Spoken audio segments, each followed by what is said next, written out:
오늘 말씀의 제목은 예후가 가진 반쪽짜리 마음입니다. 예후가 가진 반쪽짜리 마음입니다. 이번에 우리가 이 장안동 쪽으로 이 예배당을 이전하면서 교회 이름을 함께 걷는 교회로 정했습니다. 바꿨습니다. 이 함께 걷는다는 것은 동행하는 누군가가 있다는 그런 의미입니다. 말씀과 함께 걷고 또 성령님과 함께 걷고 또 이웃과 함께 걷는 교회가 되고자 하는 마음 때문입니다. 말씀과 함께 걷는다는 것은 말씀을 날마다 묵상하는 것을 의미합니다. 우리가 아무리 말씀을 많이 읽더라도 말씀을 묵상하지 않으면 그 말씀이 내 말씀이 되지 않습니다. 우리가 이 뇌마라고 하는데 그 뇌마의 말씀이 되지 않는 것입니다. 마치 이것은 먹어보지 않는 음식을 그냥 쳐다보는 것과 같은 것입니다. 그냥 읽기만 하고 묵상하지 않으면 그거는 그냥 쳐다보는 것입니다. 음식을 먹지 않는 것이죠. 먹어봐야 제 맛을 알듯 묵상이 그렇습니다. 이러한 묵상에는 순종이 반드시 포함되어 있습니다. 묵상은 그냥 생각하는 것으로 끝나는 것이 아니라 우리의 삶 속에서 그것을 순종으로 살아내야 합니다. 말씀은 순종하지 않으면 하나님이 일하시지 않기 때문입니다. 말씀과 함께 걷는다는 것은 곧 순종한다는 그런 의미입니다. 물론 순종이 쉬운 게 아닙니다. 무턱대고 순종한다고 순종하는 게 아닙니다. 하나님이 일하시는 순종은 따로 있습니다. 오늘 말씀을 통해 내 삶에서 하나님이 일하시게 만드는 순종이 무엇인지 깨닫는 시간이 되기를 소망합니다. 그리하여 말씀과 함께 걷는 우리의 삶이 되기를 소망합니다. 북이스라엘의 왕이 된 예후의 이야기가 오늘 말씀입니다. 예후는 아합 가문을 척결하기 위해 하나님이 기름 부으신 새로운 왕입니다. 그는 아합 왕의 아들인 이 요람 왕을 제거했고, 요람이라고 하는데 이 요람 왕을 제거했고 남유다의 아하시아 왕까지 제거했습니다. 아하시아 왕 역시 아합 가문의 영향력 아래에 있었기 때문입니다. 그리고 이스라엘과 유다를 우상 숭배에 빠지게 만든 장본인, 이 성경에서 가장 악녀로 유명한 이 이세벨까지 척결하는 데 성공합니다. 더 나아가 그는 남과 북을 가리지 않고 아합 가문과 관련된 모든 사람들을 제거합니다. 그리고 오늘 말씀에서 그는 아합 가문이 적극 후원하고 지지하던, 그리고 그 아합 가문을 세우는 역할을 했었던 이 바알 숭배자들을 마지막으로 제거하려고 합니다. 이런 예후의 모습은 마치 엘리야가 갈멜산에서 이 바알과 아세라 숭배자들과 그 제사장들과 대결을 펼쳤던 그런 모습을 연상케 합니다. 그런데 이 엘리야가 우상 숭배자들과 정면 대결을 했었던 반면 이 예후는 다른 방법을 사용합니다. 그는 속임수를 씁니다. 18절입니다. 그는 백성들에게 바알 신을 아합 가문보다 더 열심히 섬기겠다고 선포합니다. 더 나아가 자신의 왕위 등극을 기념하는 이 성대한 바알 제사를 드리겠다고 선언합니다. 그런데 이것은 속임수에 불과합니다. 왜 예후는 속임수를 쓴 것일까요? 이는 바알 숭배자들을 다 한자리에 모여가지고 한꺼번에 몰살하기 위해서입니다. 그의 계략인 것이죠. 물론 사람들은 예후가 아합 가문을 거의 전멸시켰다는 그 사실을 이미 알고 있습니다. 바알 숭배자들은 그러니까 어떤 마음이었을까요? 두려움에 휩싸였을 겁니다. 왜냐하면 아합 가문과 이 바알 숭배자들은 굉장히 서로 지원하고 후원하고 굉장히 그런 사이였거든요. 그런데 이 아합 가문을 완전히 예후가 멸망시켜버렸기 때문에 이 바알 숭배자들이 굉장히 두려워할 수밖에 없는 상황입니다. 그런데 예후가 마침 아합 가문보다 자신이 더 열심히 바알을 섬기겠다고 그렇게 선포한 겁니다. 더 나아가 바알 제사에 참석하지 않으면 죽여버리겠다고 협박까지 합니다. 그러니 사람들은 새로운 왕에게 잘 보이기 위해서라도 이 제사에 참석하려고 했을 겁니다. 예후는 이렇게 바알을 숭배하는 사람들을 싹싹 긁어 모읍니다. 전국에서 다 모이십시오. 바알을 숭배한다면 우리 다 함께 모여가지고 성대한 제사를 드립시다 하면서 다 긁어 모읍니다. 그래서 바알 신전은 이제 바알 신전이 얼마나 컸겠습니까? 이 거의 뭐 아합 가문이 이 바알 종교와 맞닿아 있었기 때문에 굉장히 크게 지었어요. 거기에 이제 사람들이 바글바글한 거죠. 그 안에 들어가 있는 겁니다. 사람들이 모이자 이제 예후는 그들에게 예복을 갈아입힙니다. 혹시 무기라도 소지하고 있을까봐 이 무기를 다 이제 없애기 위해서 이제 옷도 예복으로 다 갈아입힌 거죠. 무방비 상태로 만들어 놓는 겁니다. 그런데 이때 예후는 여기에 있는 사람들 중에 여호와 하나님을 섬기는 사람들이 있는지 살펴보라고 합니다. 여러분들 잘 살피십시오. 여호와 하나님을 섬기는 사람이 있으면은 그 사람은 들어오면 안 됩니다. 이러는 겁니다. 바알 숭배자들만 이렇게 모였을 텐데 왜 예후는 이런 말을 했을까요? 당시 많은 이스라엘 백성들이 한 신만 섬긴 게 아닙니다. 그들은 하나님도 섬겼지만 바알도 동시에 섬겼습니다. 이것을 우리가 혼합주의 신앙이라고 말합니다. 또한 하나님만 섬기는 사람들은 자신들의 정체성을 숨기고 다녔습니다. 왜냐하면 그 당시에는 주요 종교가 바알이었습니다. 왜냐하면 왕가에서 바알을 이렇게 적극 후원하고 있었기 때문에 많은 사람들이 이 바알을 숭배하고 다녔지 이 하나님을 믿는 사람들은 몰래 숨기고 다닐 수밖에 없었던 것이죠. 아합 가문이 그들을 핍박했기 때문입니다. 이런 혼란스러운 상황 속에서 예후라는 새로운 왕이 등장한 것입니다. 그런데 사람들은 그의 성향이나 의도를 알 길이 없죠.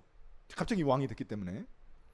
그러다 보니까 여호와 하나님을 숭배하지만 단지 예후에게 잘 보이기 위해서 그 자리에 참석한 사람들이 있다는 것입니다. 나는 예후가 새롭게 왕이 됐는데 그냥 그 사람한테 좀 잘 보여볼까 하고 참석한 사람들이 있다는 겁니다. 바알 숭배자들은 이제 예후가 그런 사람들을 찾으려고 하니까 이제 그들은 이제 둘러보겠죠. 둘러보고 나서 이제 뭐라고 하겠습니까? 야, 여기 하나님을 섬기는 사람이 있습니다. 제가 이 사람 잘 아는데 이 사람 하나님만 섬기는 사람이에요.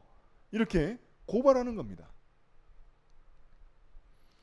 그러나 이런 고발은 오히려 기회입니다. 왜냐하면 그 자리는 죽는 자리거든요. 그 고발하면 쫓겨나니까 살 수 있는 마지막 기회인 것입니다. 자신이 하나님을 섬기는 사람이라는 정체성이 드러나면 그 자리에서 빠져나와 목숨을 구할 수 있었습니다. 그럼 과연 얼마나 많은 사람들이 그 자리에서 빠져나왔을까요?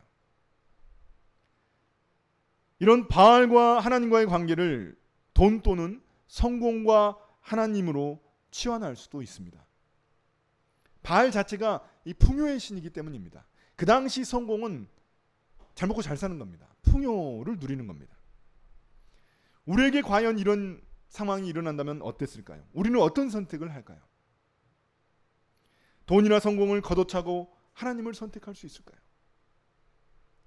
이것은 뭐 이 성경 본문에 나오는 것처럼 이 목숨을 거는 그런 거창한 이야기를 하려는 것이 아닙니다. 우리 삶에도 비슷한 순간들을 맞이할 때가 있습니다. 나의 이익을 위해서 신앙과 타협하는 순간들이 있습니다. 예를 들어서 그리스도인들이 세금을 안 내려고 아니면 덜 내려고 편법이나 불법을 사용하는 경우가 있습니다. 이익을 더 내려고 자신의 식당에서 그리스도인이 하는 그 식당에서 싼 식재료를 사용할 수도 있습니다. 이거는 삶의 한 부분뿐입니다. 삶의 작은 순간일 뿐입니다. 그렇지만 그 순간 그 사람은 하나님이 아닌 바알을 선택한 것입니다. 이처럼 사탄은 우리를 속입니다. 하나님보다 내 이익을 따르면 더 잘 살 수 있을 것 같이, 더 행복할 수 있을 것 같이 유혹합니다. 그러나 그 길은 결국 죽음의 길일 뿐입니다. 내 양심을 죽이고 또 내 영혼을 죽이는 길일 뿐입니다. 이제 바알 숭배자들이 제사를 마치자 예후가 밖에 있는 군사들에게 명령합니다. 단 한 사람도 빠짐없이 다 죽이라는 것입니다. 신전에 있는 우상들까지 모두 다 불태워버립니다. 심지어 그곳을 똥 오줌을 배출하는 변소로 만들어버립니다. 원래 신을 모시던 곳은 그곳이 거룩하고 신성한 곳이라고 여겨가지고 항상 거기에는 신전이 들어서게 돼 있습니다. 그런데 예후가 거기를 변소로 만들어버리면 어떻게 되는 겁니까? 두 번 다시 거기에는 이런 성소가 들어설 수 없게 되는 것입니다. 그러니까 예후가 이 땅은 절대 여기에 이제 두 번 다시 바알을 섬기는 그런 성소가 들어서지 못하도록 만든 것입니다. 이로써 바알 숭배는 이스라엘 땅에서 사라지게 되었습니다. 사람들이 거룩하게 여기던 그 장소를 변소로 만들어버리다니, 똥과 오줌을 싸는 그 변소로 만들어버리다니 얼마나 통쾌합니까? 얼마나 시원합니까? 엘리야부터 시작된 그 바알 숭배자들과의 그 대결이 이제서야 마침표를 찍은 듯합니다. 아합 왕이 물려준 그 죄악의 잔재들이 이제는 제거된 것 같습니다. 그러나 예후의 개혁은 불완전한 개혁으로 남고 맙니다. 누구보다도 하나님께 열심히 있었던 예후가 이런 한계를 드러낸 이유가 무엇일까요? 예후는 정말 하나님께 열심히 있는 사람이었거든요. 그런데 그의 한계가 무엇이었을까요? 먼저 그가 하나님의 말씀을 순종한 방식을 생각해 봐야 합니다. 그는 바알 숭배자들을 척결하는 데 있어서 어떤 방법을 사용했습니까? 속임수를 썼습니다. 거짓말로 사람들을 속여 그들을 한꺼번에 죽여버린 것입니다. 엘리야가 이 우상 숭배자들과 이 그 바알 제사장들과 정면 대결을 했던 것과는 비교되는 모습입니다. 엘리야는 여러분 아시죠? 정면 승부를 했습니다. 하늘에서 불이 떨어지면 내가 이긴 걸로 하겠다 해가지고 정면 승부를 벌였죠. 근데 이 예후는 속임수를 썼습니다. 그것뿐만이 아닙니다.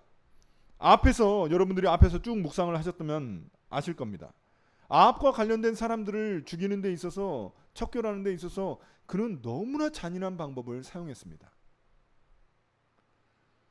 막 아합과 직접적인 관련이 있는 것도 아닙니다. 남유다의 아하시아 왕의 그런 친척들이었는데, 왕족들이죠. 그 왕족들이 이제 북이스라엘에 있는 그 왕자들과 이 이세벨을 갖다가 방문했는데, 그때를 노려가지고 그들을 갖다가 산채로 구덩이에 다 집어넣어가지고 한꺼번에 몰살시켜버리거든요. 그러니까 자기 방식대로 순종한 것입니다. 자기 성격대로 순종한 겁니다. 자기 성격대로. 이 예후가 그런 성격이거든요. 도가 지나쳐 악을 제거하려다가 자신도 악을 저지르는 그런 우를 범하게 된 겁니다. 마치 괴물을 잡으려다가 자신도 괴물이 되어버린 것과 같습니다. 이것은 결코 하나님의 뜻이 아닙니다. 목적이 정당하다고 해서 어떤 방법이나 사용할 수 있는 것은 아닙니다. 하나님은 목적뿐만이 아니라 그 목적을 이루는 방법과 과정도 중요하게 여기십니다. 목적을 위해 과정과 방법을 무시하면 어떤 일들이 일어날까요? 하나님을 위한 것이 오히려 남에게 피해를 줄 수도 있습니다. 심지어 그것이 폭력이 될 수도 있습니다. 이럴 때 세상 사람들은 기독교를 무례하고 천박하다고 여깁니다. 예전에 제가 이제 교회를 개척하기 전에 대형 교회를 이제 다 방문해 보는데, 그 중에 이제 그 학교에서 예배드리는 어떤 교회를 가본 적이 있습니다. 그 교회를 갔는데 얼마나 그 사람들이 많이 몰려드는지, 차가 그 2차선 도로밖에 안 되는데 차가 그냥 도로를 완전히 막아버렸어요. 완전히 그냥 다 그냥 그 예배드리는 곳으로 가는 그런 차들이었습니다. 그랬더니 그 도로를 지나가는 그런 차들도 있을 거 아닙니까? 거기 들어가는 게 아니라 그냥 지나가는 차들도 있는데, 그 지나가는 차들이 못 지나가고 뒤에서 빵빵거리고 막 창문 열고 욕을 하고 아주 그냥 그 난장판이었습니다. 그때. 야, 제가 그걸 보면서 다양한 그런 복잡한 감정에 휩싸인 적이 있습니다.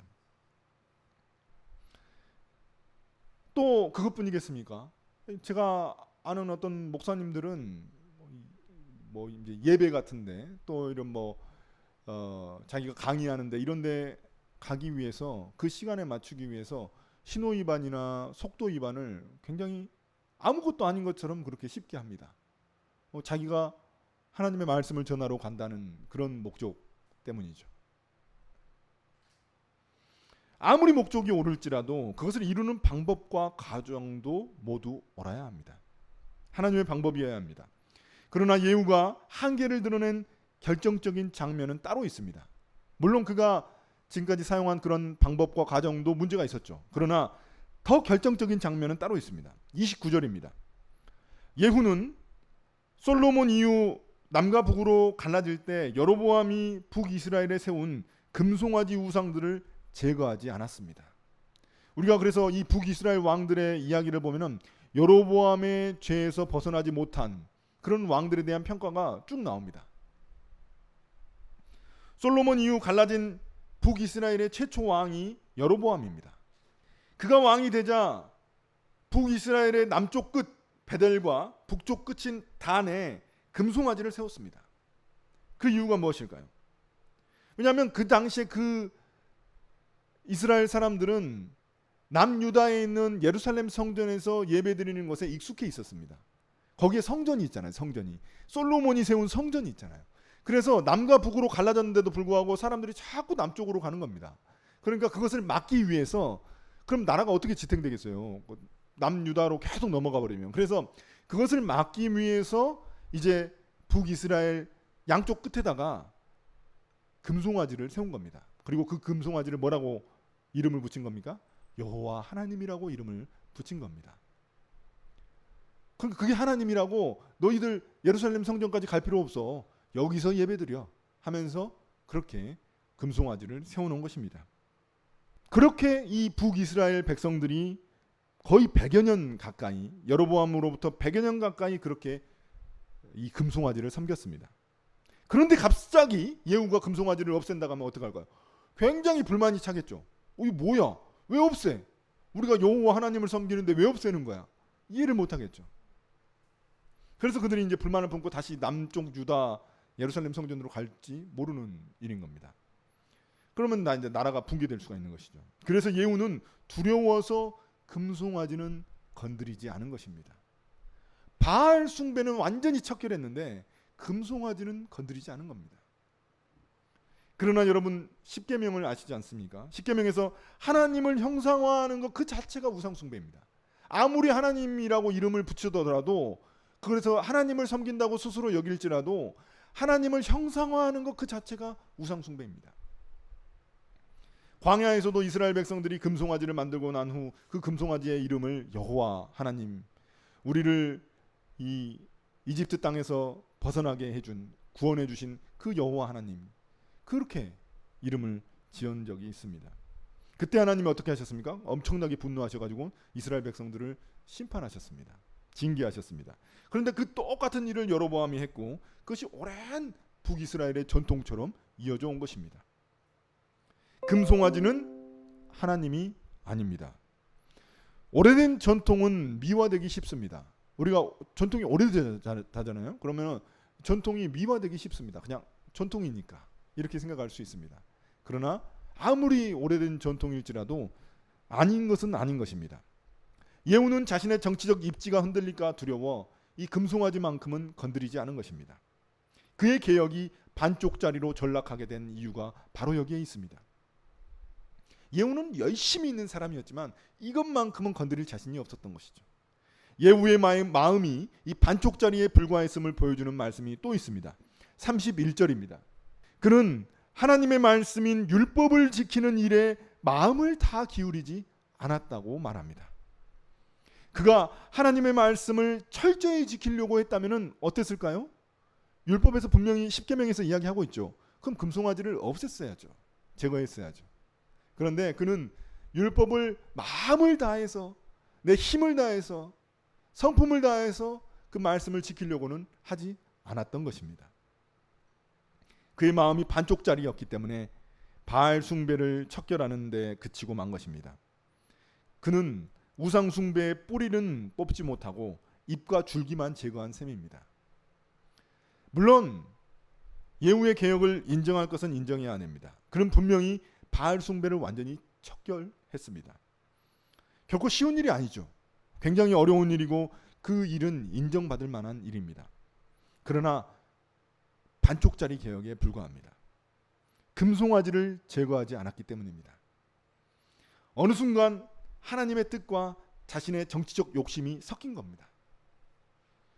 그러므로 그의 순종은 온전하지 못한 것이고 그의 순종의 동기는 순수하지 못한 것입니다. 그렇기 때문에 예후를 향한 하나님의 축복도 굉장히 제한적입니다. 이렇게 큰 일을 했잖아요. 이렇게 큰 일을 했는데도 불구하고 그의 축복이 굉장히 제한적입니다. 한번 보시죠. 30절입니다. 이스라엘 왕을 자기를 포함해서 5대에 걸쳐서 할 수 있게 합니다. 그러니까 자기가 1대니까 그 후손들 4대까지 해가지고 5대에 걸쳐서 왕을 할 수 있도록 그렇게 하나님이 해주십니다. 하나님의 축복을 치고는 굉장히 제한적입니다. 만약 그가 금송아지를 모두 없앴다면 이야기는 굉장히 달라졌을 겁니다. 그러나 그의 왕조는 5대에서 끝나고 맙니다. 그 후 북이스라엘은 다시 우상 숭배의 길에 접어듭니다. 그리고 결국 몇 대 못 가가지고는 망하고 맙니다. 예후가 10대거든요. 10대. 19대 왕까지 있는데 짧게 왕을 하다가 결국 멸망하고 맙니다. 결국 예후가 민심을 얻으려다가 하나님의 마음에는 그냥 고개를 돌려버렸기 때문에 그것이 단초가 돼서 멸망의 길로 간 것입니다. 또한 예후의 마음이 반쪽짜리였음을 보여주는 장면이 또 있습니다. 32절입니다. 하나님이 이스라엘 땅을 찢어내기 시작하십니다. 하나님을 향한 예후의 충성의 마음이 반쪽짜리였기 때문에 땅도 반으로 쪼개버리시는 것입니다. 하나님이 시리아 왕 하사엘을 통해 요단 동편 땅을 빼앗기 시작하신 것입니다. 여러분, 이스라엘이 땅을 빼앗긴다는 것은 그만큼 힘이 약해졌다는 의미입니다. 힘이 약해졌다는 의미는 하나님에게서 멀어졌다는 의미입니다. 왜냐하면 하나님이 그 땅을 지키시고 그 땅을 보호하시거든요. 그런데 그들이 땅을 빼앗긴다는 것은 힘이 약해진다는 것이고 그만큼 하나님에게서 멀어졌다는 그런 의미입니다. 그럼 여러분, 우리의 순종은 어떻습니까? 순종이라고 해서 다 순종이 아닙니다. 성경은 부분적인 순종은 불순종이라고 말합니다. 사울을 보십시오. 사울은 불순종의 예를 너무나 잘 보여주는 굉장히 중요한 모델입니다. 사울만큼 이 불순종을 잘 보여주는 모델이 없어요. 여러분, 우리가 순종을 묵상할 때 이 사울의 불순종을 묵상해야 되는 이유가 거기 있죠. 너무나 불순종을 잘했기 때문에, 역설적으로 너무나 그 불순종의 모델이기 때문에 그를 잘 보면 됩니다. 그는 사무엘상 13장에서 사무엘이 올 때까지 기다렸다가 제사를 지내려고 했는데 그는 그것을 기다리지 못하고 자기 마음대로 제사를 지내버리고 맙니다. 제사를 드린다는 사실은 똑같습니다. 하나님을 의지하려고 제사를 드리는 것이죠. 그런데 그것은 불순종이었습니다. 하나님은 목적이나 결과뿐만이 아니라 그것을 이루는 과정과 방법도 중요하게 여기시는 것입니다. 아말렉과의 전쟁에서도 모든 것을 소각하라는 것이 하나님의 뜻이었습니다. 모든 것을 진멸하라는 것이 하나님의 명령이었습니다. 그런데 사울은 자기가 보기에 너무 짐승들이 건강한 거야. 이게 너무 좋은 거예요. 그러니까 그 짐승들을 자기 마음대로 남겨둡니다. 그리고 뭐라고 말합니까? 이걸로 하나님께 제사 지내려고, 하나님께 예배하려고 그랬다고 말을 합니다. 좋은 동기입니다. 좋은 목적이죠. 그러나 하나님은 그것을 불순종이라고 말씀하십니다. 그거는 자기 생각일 뿐입니다. 우리도 이 부분적인 순종을 할 때가 얼마나 많이 있습니까? 부분적인 순종은 행동 그 자체는 순종한 것처럼 보입니다. 그러나 하나님은 우리가 순종하는 그 동기까지도 살피시는 분이십니다. 마음의 중심을 아시기 때문에 우리가 왜 순종하려고 하는지 그 순종의 동기도 살피시는 분이십니다. 동기가 순수하지 못한 순종은 온전한 순종이 아닙니다. 또한 목적이나 결과를 얻기 위한 과정과 방법도 중요합니다. 그것이 하나님의 방법이 아니고 하나님의 과정이 아니라면 그것도 온전한 순종이 아닙니다. 목표한 결과를 얻었을지라도 불순종일 뿐입니다. 사랑하는 성도 여러분, 이제 말씀을 마무리하려고 합니다. 오늘 우리는 예후의 이야기를 통해 부분적인 순종과 온전한 순종의 차이를 깊이 생각해 보았습니다. 예후는 하나님의 말씀에 따라 바알 숭배를 척결하는 엄청난 일을 해냈습니다. 그러나 그는 끝까지 전적으로 하나님께 순종하지 못했습니다. 자신의 정치적 안전을 위해 금송아지 우상을 남겨둠으로써 반쪽짜리 개혁에 그치고 말았습니다. 그의 순종이 온전하지 않았기 때문에 그의 축복도 제한적이었습니다. 어차피 멸망한 거면은 그게 무슨 큰 의미가 있겠습니까? 5대에 걸쳐서 왕이 되든 결국 멸망했는데요. 여러분, 하나님은 우리의 삶에서도 단순히 결과만을 원하시는 분이 아니십니다. 하나님은 우리의 마음과 또 우리의 동기, 그리고 그 과정에서 우리가 어떤 선택을 하는지 모두 지켜보고 계십니다. 부분적인 순종은 하나님 앞에서는 불순종에 불과합니다. 겉으로는 순종처럼 보일지 모릅니다. 그러나 그 과정과 동기가 하나님 앞에서 올바르지 못하다면 그것은 불순종입니다. 우리는 얼마나 자주 하나님께 부분적으로만 순종하고 있습니까? 우리의 이익과 타협할 때가 있습니다. 사람들의 시선을 의식해서 그것이 부분적인 순종에 그칠 때도 있습니다. 또 내 편안함을 위해서, 내 안전함을 위해서 하나님이 요구하신 그런 전적인 순종을 미룰 때도 있습니다. 피할 때도 있습니다. 그러나 하나님이 우리에게 원하시는 순종은 온전한 순종입니다. 그 순종은 우리의 삶 전체를 걸고 우리의 마음 깊은 곳에서부터 하나님께 맡겨드리는, 하나님을 전적으로 의존하는 그런 순종입니다. 오늘 이 순간 여러분의 삶 속에서, 우리의 삶 속에서 하나님께 온전하게 순종하지 못한 영역은 무엇입니까? 혹시 하나님보다 다른 어떤 것을 더 중요하게 여기며 타협한 부분이 있습니까? 예후가 정치적인 그런 두려움 때문에 금송아지를 제거하지 못한 것처럼 우리도 제거하지 못한 금송아지가 있을 수 있습니다. 그것이 무엇이든지 간에 하나님 앞에서는 불순종으로 결론나고 맙니다. 여러분, 이제 우리의 마음과 삶을 전적으로 하나님께 내어드리는 결단을 내려야 합니다. 온전한 순종의 길로 나아가야 합니다. 하나님께서 요구하시는 것은 부분적인 순종이 아니라 전적인 순종입니다. 순종은 결코 쉽지 않습니다. 그러나 하나님이 원하시는 순종이 바로 온전한 순종이기에, 그것이 하나님의 뜻을 이루는 것이기에, 그걸 통해 하나님은 우리 삶에 진정한 평강과 복을 주십니다. 샬롬을 이룰 수 있게 됩니다. 하나님은 우리에게 너무나 축복을 주고자 하시지만 우리의 순종이 반쪽짜리로, 부분적으로, 그리고 불순종으로 결론 나기 때문에 그것을 다 주실 수가 없는 것입니다. 세상의 유혹과 내 안에 두려움을 내려놓고 하나님께서 주신 그 말씀 앞에 마음을 다해 순종하며 나아갈 때 하나님은 우리 삶에 분명히 놀라운 일을 행하실 것입니다. 이 시간 우리의 그 마음을 다시금 잡으면 좋겠습니다. 결단하면 좋겠습니다. 우리의 마음이 예후처럼 반쪽짜리가 아니라 온전한 마음으로 하나님께 드리기를 소망합니다. 우리의 매일의 삶 속에서 하나님과 함께 걷는 그런 순종의 길을 선택하는 우리 함께 걷는 교회 식구들이 다 되시기를 예수님의 이름으로 간절히 소망합니다.